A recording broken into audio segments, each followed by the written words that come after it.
கர்த்தருடைய பிள்ளைகள் யாவருக்கும் ஆண்டவராக இயேசு கிறிஸ்துவின் நாமத்திலே என்னுடைய வாழ்த்துதலை நான் உங்களுக்கு தெரிவித்துக் கொள்கிறேன்.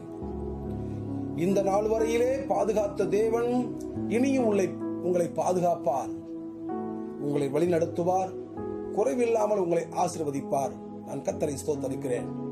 இன்றைய நாளிலும் கூட நாம் தியானத்திற்கு எடுத்துக்கொள்ள போகிற சத்திய பகுதி சங்கீதங்களின் புஸ்தகம் 85வது சங்கீதம் 12வது வசனம். Psalm chapter 85 verse 12.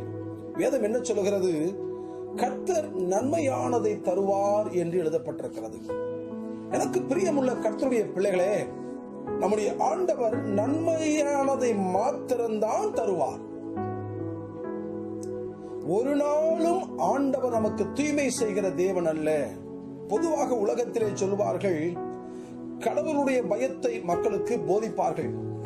இப்படி செய்துவிட்டால் இப்படி நடந்துவிடும், அப்படி செய்துவிட்டால் அப்படி நடந்துவிடும், தவறு செய்துவிட்டால் நமக்கு தண்டனை கிடைத்துவிடும். இப்படி கடவுளை குறித்தான பயத்தை, நடுக்கத்தை ஆரம்பத்திலிருந்து நமக்கு போதித்து வந்திருக்கிறார்கள். இப்படிதான் இருக்க வேண்டும், இதைத்தான் செய்ய வேண்டும், இல்ல கடவுளுடைய தண்டனை நம்ம மேல வந்துடும், வியாதி நமக்குள்ள வந்துடும், சாபம் பாவம் நமக்குள்ள வந்துடும். இப்படி பயங்கரமான பயமுறுத்துதல் நம்ம சிறு வயதிலிருந்து நாம் அனுபவித்திருக்கிறோம்.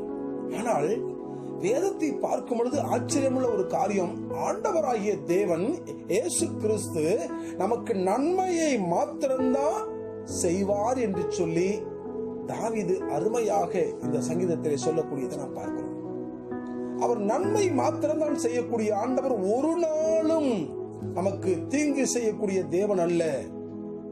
மனிதர்களைப் போல பார்க்கிற தேவன் அல்ல, மனிதர்களைப் போல விசாரிக்கிற தேவன் அல்ல, மனிதர்களைப் போல பாரபட்சம் பார்க்கிற தேவன் அல்ல, மனிதர்களைப் போல நீதி செய்கிற தேவன் அல்ல. அதற்கு மாறாக நாம் என்ன நிலைமைக்குள்ளே இருந்தாலும், எந்த சூழ்நிலைக்குள்ளே இருந்தாலும், ஆண்டவர் நம்முடைய குற்றங்களை மன்னித்து, குறைகளை மன்னித்து, பாவங்களை மன்னித்து, நன்மையை மாத்திரம்தான் அவர் செய்யக்கூடிய ஆண்டவராக இருக்கிறார். அதைத்தான் அவர் சிலுவையிலே நமக்கு கற்றுக் கொடுத்தார்.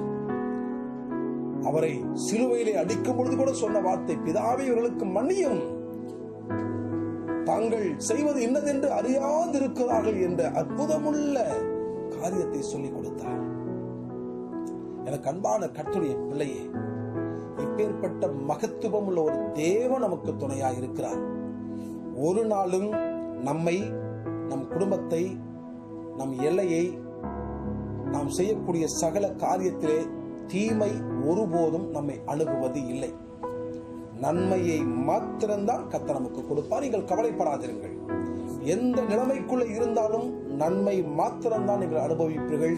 தீமை உன்னை அணுகுவது இல்லை. நிச்சயமாக இந்த வார்த்தையின்படி இந்த நாளிலே கர்த்தர் உங்களை ஆசீர்வதிப்பாராக. நம் கண்களை மூடி ஜெபிப்போம். எங்கள் பரிசுத்தமுள்ள நல்ல ஆண்டவரே, கர்த்தருடைய நாமத்தில் இந்த அருமையான நாளுக்காக நன்றி தகப்பனே. நன்மையை மாத்திரம் செய்யக்கூடிய எங்கள் தெய்வமே, இந்த நிகழ்ச்சியை பார்க்கிற எங்கள் ஒவ்வொரு பிள்ளைகளுடைய வாழ்க்கையில் இந்த நாளிலே நீ நன்மையை கட்டளையிடும் அப்பா.